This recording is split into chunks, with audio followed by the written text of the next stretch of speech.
Welcome to Wonders and Miracles podcast, where we celebrate miraculous moments in everyday lives. I'm Liza Lawrence. I'm glad to have you join me as we celebrate wonders and miracles together. All right. Well, I am here today with Stephanie Frew from Idaho, and she is going to share truly an amazing miracle experience that she had when she was just 10 years old. She was involved in the Cokeville bombing, and it was a hostage situation in Cokeville, Wyoming. She'll tell us all the details of this. And there's a movie of this that if you haven't seen, please go watch because it is truly miraculous. And maybe you can, at the end, we can share where they can find the movie. And I am really excited to hear all the details of your story, Stephanie. And I'm really honored that you would be willing to share this because we are coming up on the 35th year anniversary. And this is just the very day after this happened, May 16th, 1986. So we're just one day after the exact experience. So Stephanie, thank you so much for being willing to share your experience and tell us what happened. Thank you for giving me the opportunity to share. So I'm going to be sharing with you my experience with all of you, my experience as a hostage, as a survivor of a bomb explosion. But most of all, I'm going to be sharing my witness of God, that He loves His children and that we are His family, His children. And I'm going to be sharing my witness of our extended family beyond the veil, perhaps people that are our family who have died, and that they are mindful of us, and that they care about us, and that our moving forward in our lives is them moving forward in their lives too. And so I'm also going to be sharing that faith is prayer in action, and that it's a literal power, and that God is still a God of miracles. Every time I share this, I relive it. The trauma, it doesn't leave. Those feelings of repression and fear and tremendous anxiety and loss of freedom, that all just comes back. I also have the good that comes with that. And the miracle of it all comes back again to me. So it is a privilege to share it. So May 16th, 1986, I was 10 years old. I was a fourth grader in Mrs. Sparks' fourth grade class in a little town called Cokeville, Wyoming, population about 515. Now, this was before Columbine, even before Waco, Texas, Sandy Hook, so many of these horrific events that have happened all over the world even. And so to hear of something like this happening, just was, and you couldn't even imagine that something like this would happen in a tiny rural town in Wyoming. But it happened to us. On May 16th, 1986, it was a Friday. David and Doris Young entered Cokeville Elementary School shortly after 1 o'clock, armed with a homemade bomb, several guns, and ammunition.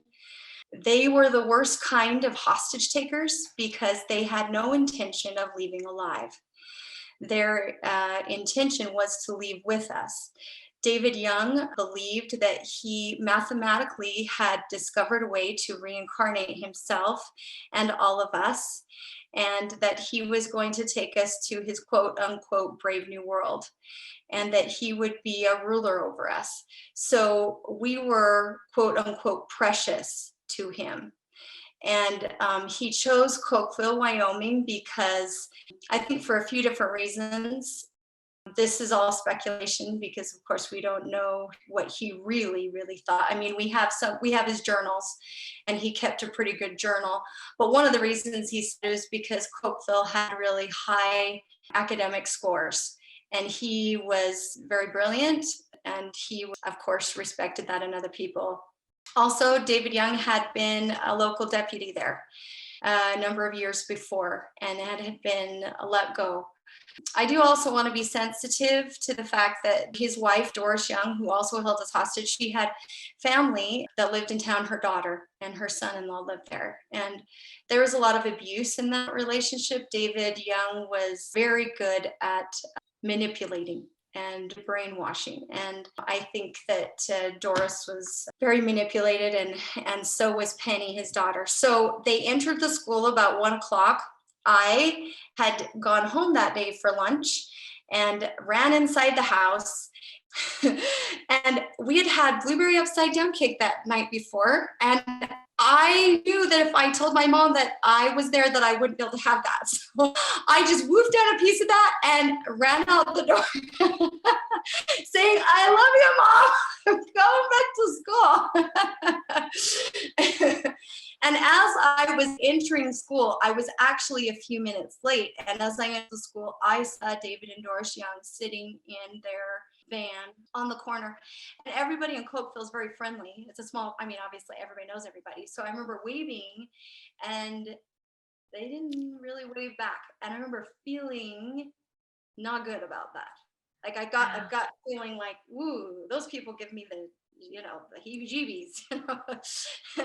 And then of course I went into school. Mrs. Sparks was talking about math a little bit, and then a woman came and knocked on our door, and it was Doris Young. She poked her head in the door, and my teacher was confused about what it was she wanted. She said, "Hurry, come on down to the first grade classroom." And interesting details that God places in all of these experiences is that there had been several times in the week, or maybe even 10 days prior to the bombing, that our fire alarms accidentally went off. So nobody was pulling them. They just went off. And of course, everybody knows when you have a fire alarm go off, everyone has to leave the school. And the fire trucks have to come, even if it was accidentally pulled, and everybody just, you have to go out and they check the school. And so this had happened at least twice. So when Doris Young came to the door, my teacher, Mrs. Sparks, thought maybe that there was a problem again with the fire alarm system and they couldn't quite figure it out. And so we went outside. I want to take a moment just to say that God was, even though he knew this was going to happen and allowing it to happen, he was still preparing us for the challenge that we were going to be facing. And so we had at least 2 practices where the fire alarm went off and we had to race outside and all line up and everybody had to be accounted for. And so we'd had 2 practice runs. And that is part of our miracle too. And so my class, my teacher, she took us all outside. And so we escaped for a little minute. And we were outside playing Duck, Duck, Goose, and Doris Young came to find us a second time. And it had been probably at least 10 minutes. So she came out, and this time we saw the gun.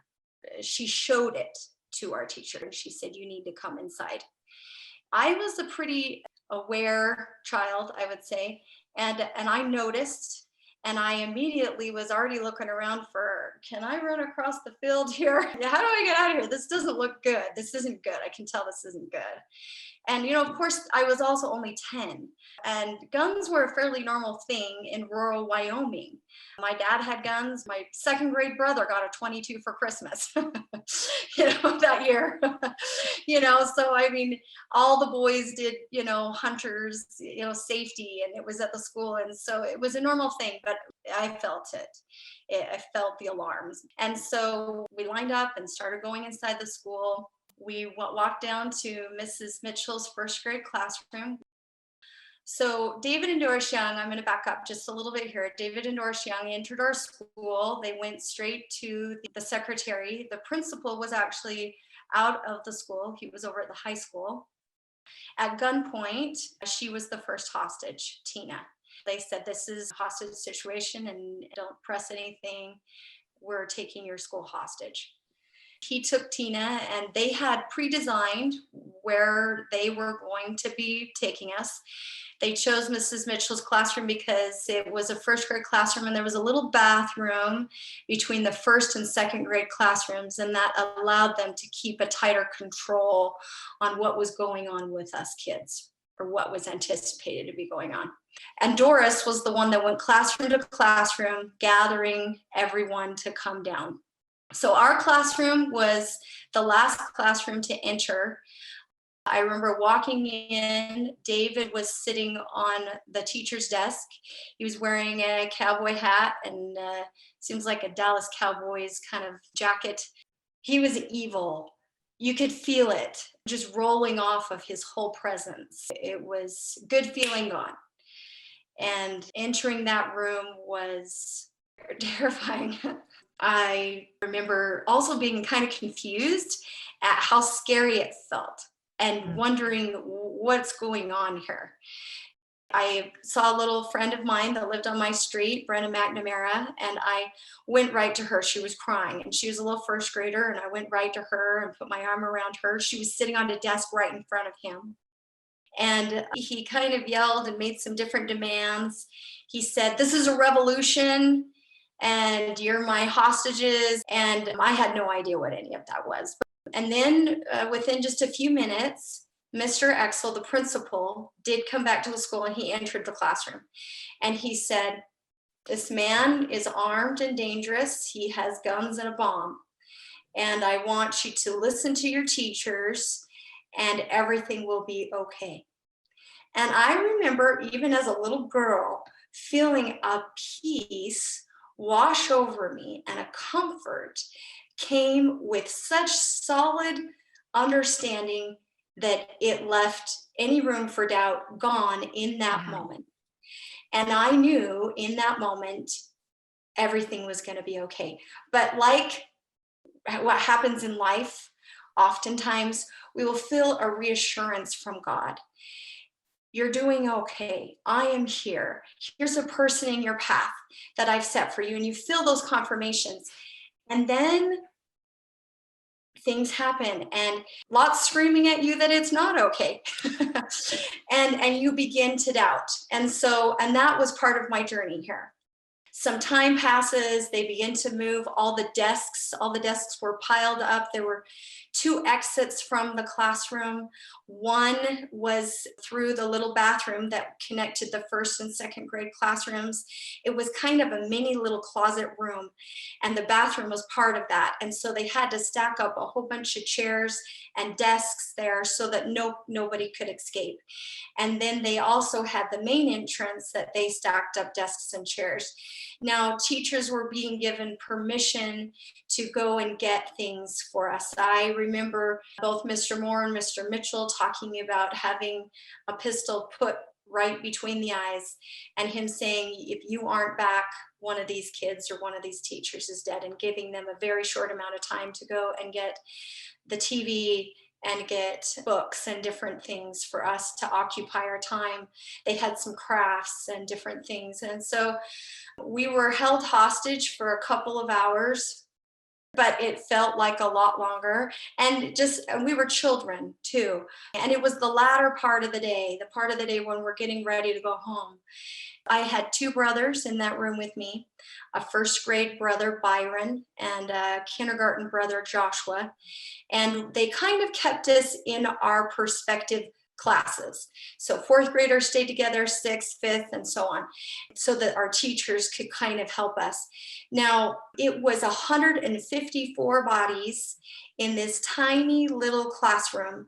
It was students, it was teachers, it was a UPS driver that was dropping something off. It was somebody that had come for an interview.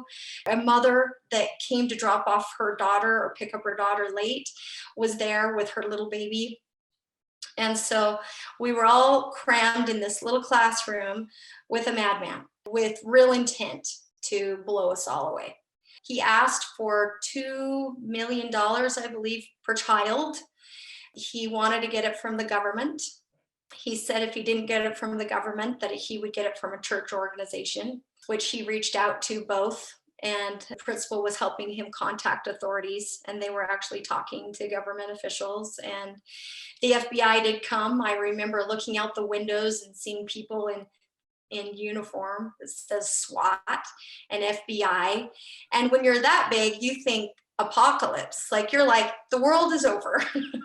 And certainly, like, for us, our world was absolutely being threatened.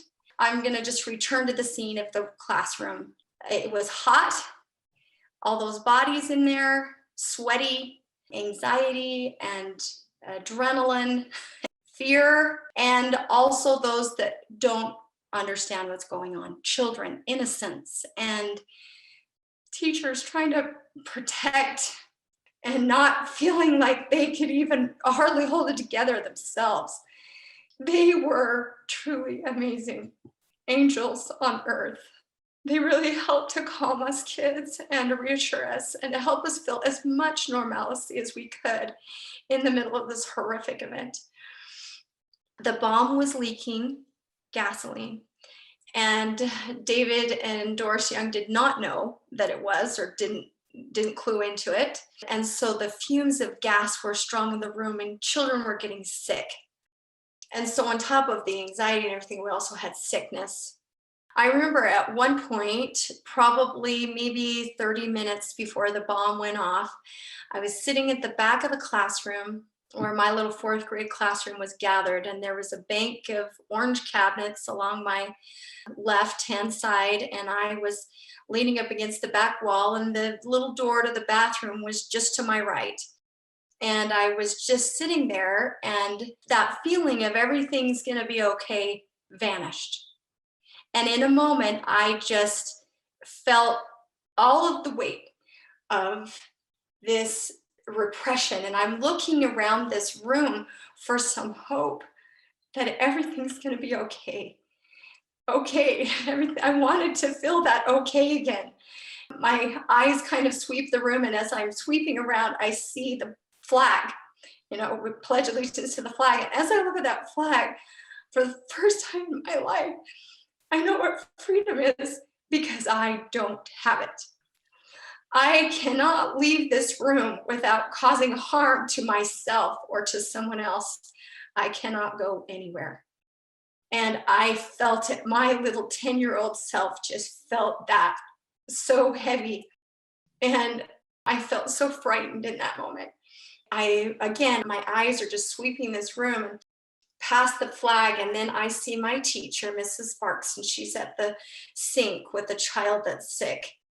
And she's got her arm around this child, and as I see her just bow her head, and I knew she was praying.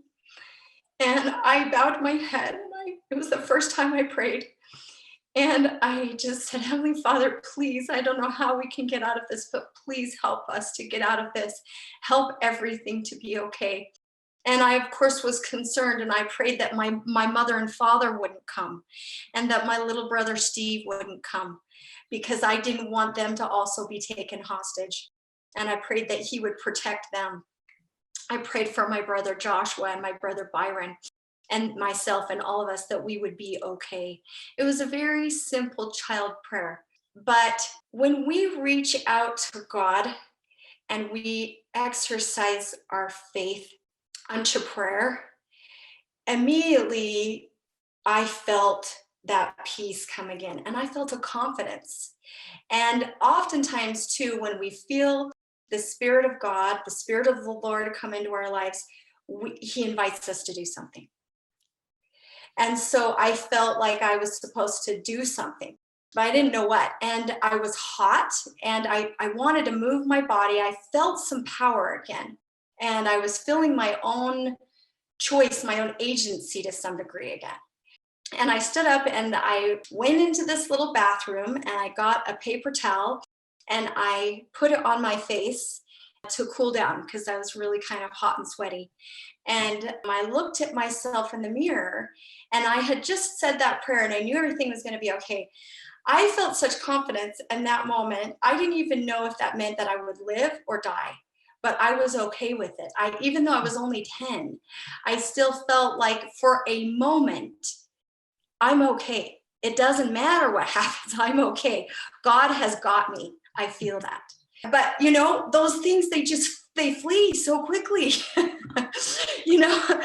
in the next moment, as I'm looking in the mirror, I see behind me this garbage can, and I was very tiny. I was little for a little fourth grader. And I see this garbage with the flip lid, and I think, yes, I'm going to be okay. I'm going to hide in that garbage can. Oh. And that's in this little bathroom where less than 10 minutes later, David Young takes his life. And in that moment, when I found my escape from this horrific, traumatizing set of circumstances, this hostage bombing situation, I have my way out. I'm going to hide in that garbage can, and I'm going to not make any noise, and whatever happens, I'm safe. And what does God bring to my mind? 2 little brothers that are back in harm's way. Isn't it interesting how so often when we are struggling to find our faith, or we're trying to figure out where God is in our struggles, or what we're dealing with, where art thou, God invites us to serve someone else, to do something for someone else. And it usually is when all of our strength is gone. We don't have anything left to give, and we don't feel like we have any faith, but he invites us to reach out. And I found the faith to go out and get my brothers. And then again, no more fear. I knew I was supposed to go. It came very clear, almost like an image, that I could just see myself gathering my brothers, bringing them close to me to where I was in the room.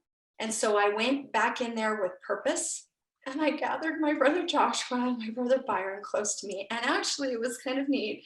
Our whole street was right there together.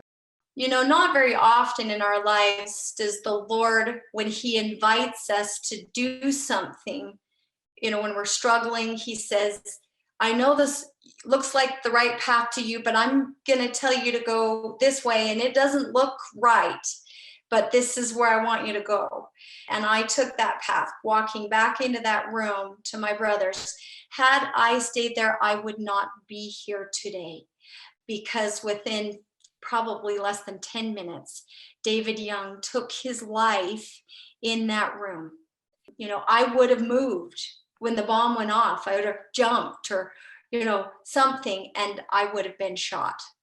He was shooting all over, and I would not be here. I believe that I would not be here today. If I was, I would be a lot more traumatized than I am. Yeah. And I'm grateful that the Lord gave me an opportunity to serve. And it really isn't very often that an opportunity to serve saves our lives, but in my instance, it saved my life. The opportunity to reach out to my brothers and to walk back into something that didn't make a lot of sense saved my life. In the movie, it talks about a magic square that was put down, which was they just took some masking tape. David Young at one point had begun to feel really anxious with kids so close to him. And so they had moved him to the center of the room. And of course, now all the chairs and everything is out of the way. There is a TV, but mostly it's just us kids on the floor and teachers kind of around the walls. And David Young sitting in the middle.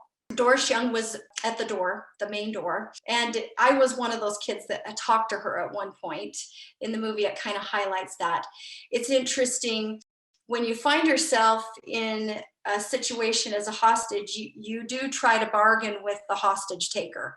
And I was one of those kids that was over there trying to bargain with her. And I think now about, what I was trying to bargain her with, well, how are we going to be able to brush our teeth?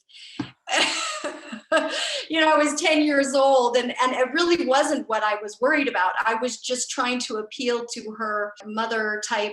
Anyway, but that had happened earlier on. And then so here we are, and I come out and I gather my brothers, and they're doing some little crafts, and they had put up this magic square. I am sitting, my right hand is an arm and elbow are leaning, because I'm kind of sitting on the ground, literally on that masking tape.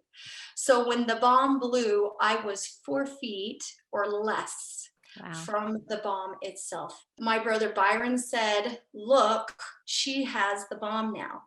There was a couple things that I guess I just sort of want to put out. At the time that I prayed, there was also a lot of prayer going on for the kids, with us children, particularly as the time went on. More and more of us began to pray for help. By this time, the United States definitely knew what was going on. It was on national news and people were aware. Obviously, I saw, the FBI and SWAT people outside the windows. They had opened the windows by then. That was part of the miracle too, because of the heat and because of the smell of the leaking gas. They had opened the windows, which saved lives. It allowed for the air and the impact of the bomb to not be so intense for all of us that were in there. And so my brother Byron said, look, she has the bomb now. And I looked up and I could see that she had the bomb. And I looked back down and I heard, we need to quiet down.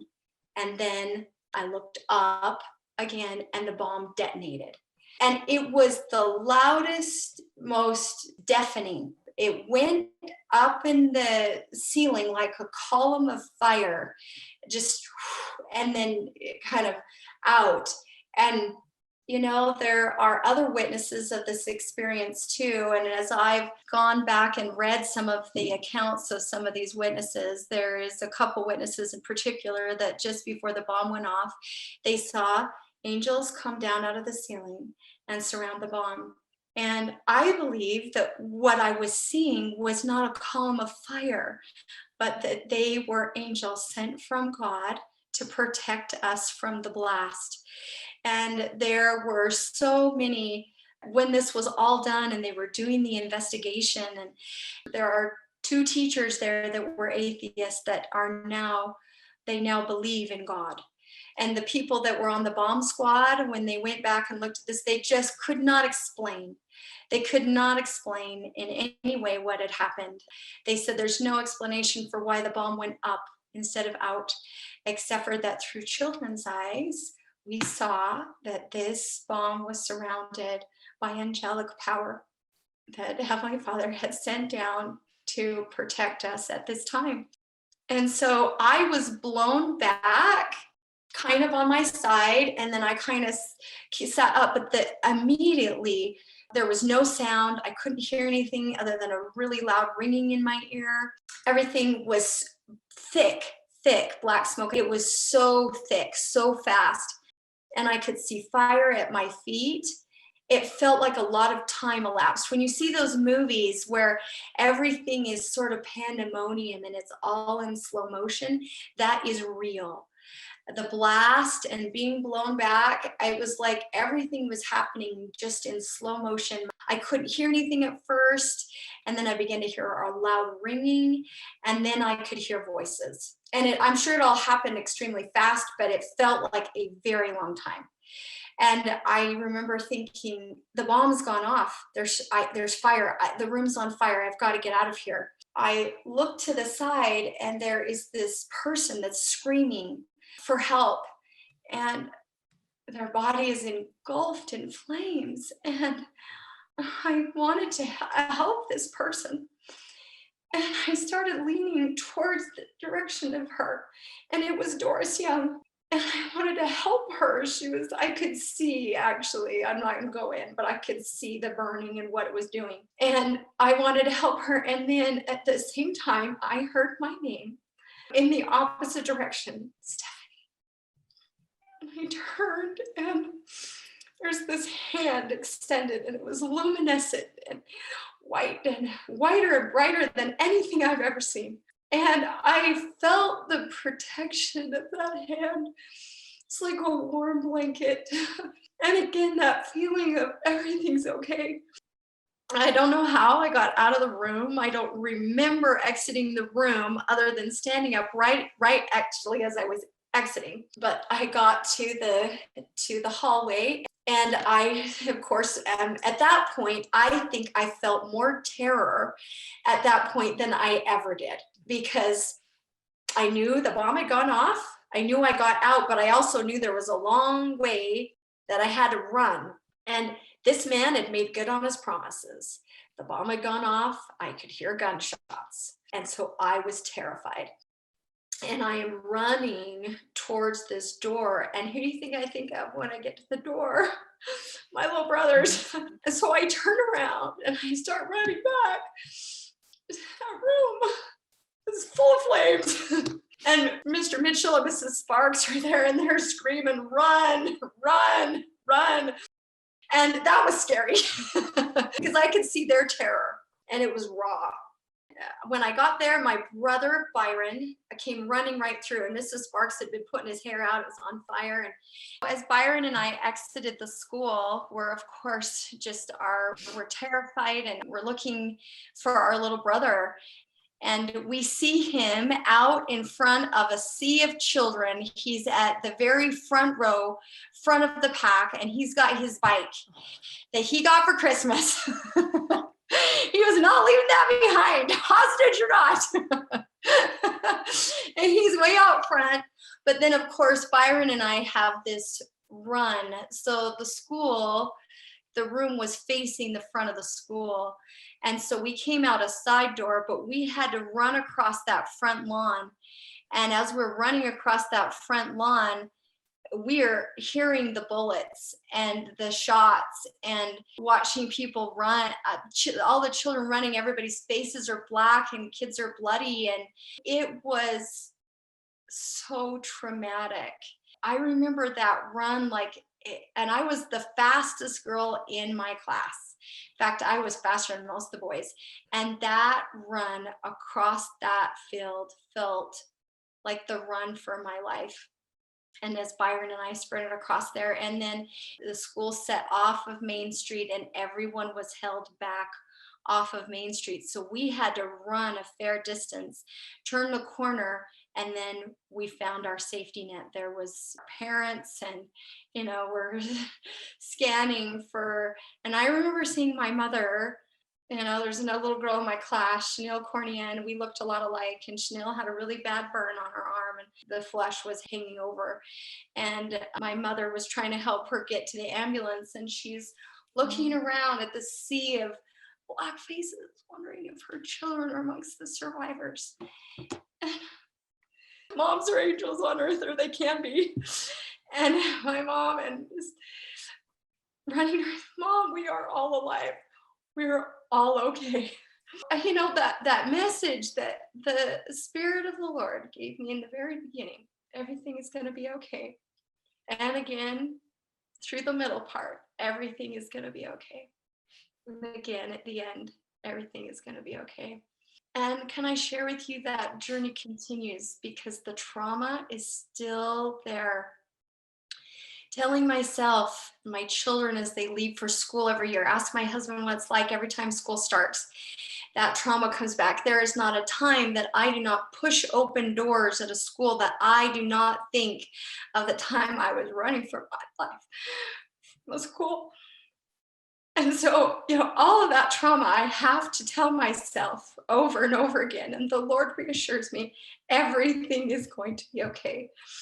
As a survivor of a hostage situation, of a bombing, of gun situation, especially where now there's so many more of these things that have taken place, and they have not had the favorable outcome. I need to share that there was not one life that was lost. There were children that were burned, and there are children that still wear mesh today because the skin grafts just didn't take well enough. There's one child in particular that was brought back with the shock.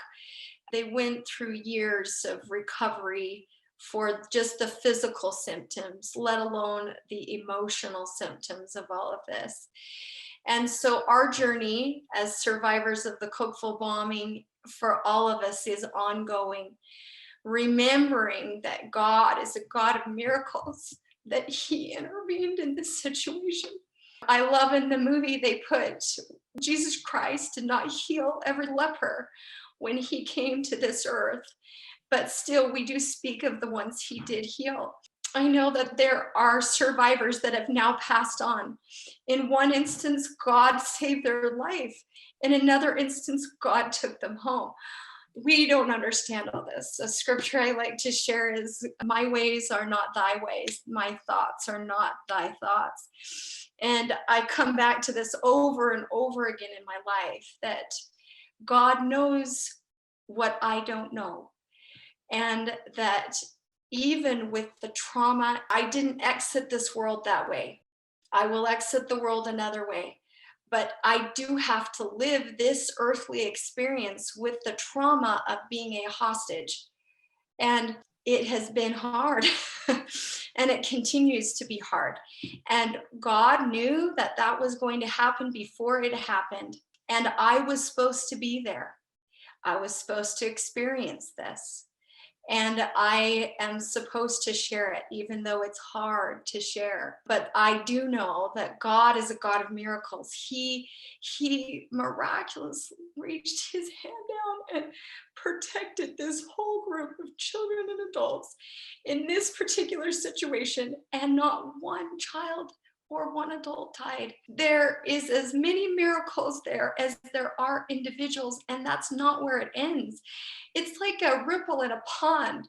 I give a lot of talks about this in different congregational settings, and I have been amazed at people who have come up and said how they're connected to this experience, and then how their own lives, they share with me the miracles that they have had. And it reminds me again that I know that this is true. I know that God is still a God of miracles today. He still parts the Red Sea. Sometimes it doesn't look the way we want to. As a survivor, and knowing that so many other people don't survive these kinds of situations, you can really live with a lot of survival guilt. And it can be heavy and perplexing. And I'm so grateful to know that I can give that to God and know that he loves those children that he took home, his angels, his children, and they are in his rest and in his care.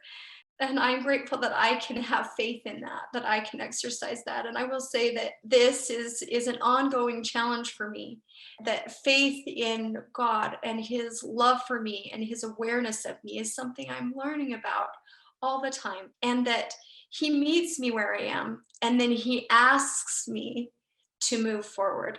And I'm grateful that in the experience of the Cokeville bombing, that when I prayed, I exercised that little tiny particle. And he said, I have something for you to do.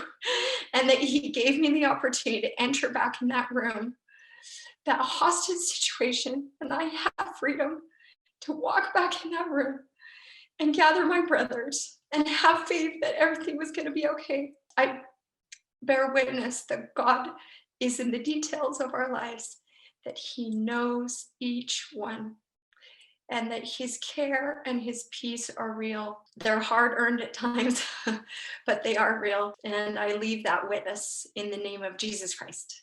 Amen. Amen. I've been crying throughout. That's truly, this was probably one of the most amazing, miraculous events in our history from our time, because you weren't the only one who saw these angels. And many of those children had specific experiences with ministering angels with them. Is that true and correct? That is correct. There is a book that's called When Angels Intervene to Save the Children by Hart and Judine Wixom. Their son was Cam Wixom. He was a 6th grade survivor. And it has a lot of stories in it. My favorite, though, was done at the 20th year reunion, and it's called Witnesses to Miracles. You can not get a hard copy because there just wasn't a lot of hard copy. I think you can, but they're extremely expensive. But you can download it on Audible. I think it costs $3. It is a beautiful read. I love reading the other witnesses and the other accounts that are in it. Powerful, powerful. And the miracles just keep going. Yeah, I think it's amazing. And I love that you mentioned the quote at the end. You know, we know that hostages in other situations have not always been so fortunate as those at Cokeville Elementary, and we don't know why. Yet, even in Christ's day, not every leper was healed, nor was every blind person made to see. But now, just as then, we should recognize God's hand when we see it. I watched the show last night because I thought I just want to refresh my memory.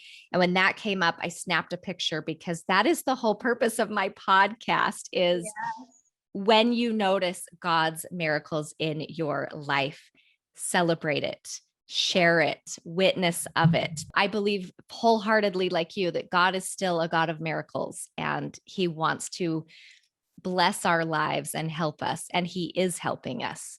It just goes on and on and on and on. I know. The miracles, if we'll choose to see them. Yes.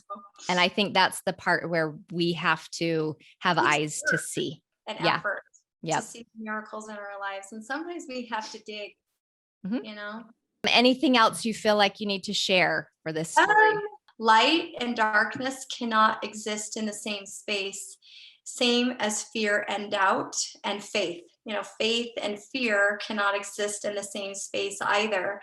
And so, something that was interesting that was happening with us children right before the bomb went off is that many of us had begun to pray, and we had received enough of a reassurance that things were going to be okay, that our faith was strong, our light was strong. And so he began to feel uncomfortable in that room, and he wanted out because his darkness did not belong where our light was present. And our faith being so childlike and so pure, he was uncomfortable there, and he wanted to leave that room. And so he left the room. And I don't know if I mentioned, but it was an accident for her. She accidentally detonated the bomb when she said, "Let's quiet down." And so she was attached to the bomb by a dead man's switch that just looked just like it is in the movie. It was a couple of clothespins, and it almost looked like a shoelace that just tied around her wrist. And so when she said, "Let's quiet down," the bomb blew up. But us kids we were filled with so much light and faith by then that he did not want to be there. I love that. I love that connection. I think that's very powerful and true. Well, Stephanie, thank you so much. It's an amazing miracle story. And I loved hearing your personal experience with it. And I'm sure completely terrorizing, but beautiful that you could see the hand of God throughout the whole thing, just the little moments and glimpses that he gave you. Absolutely. Thank you so much for listening to this miracle story. Please subscribe to my channel if you liked it. You can also find me on iTunes, Stitcher, Spotify, and remember to notice and celebrate miracles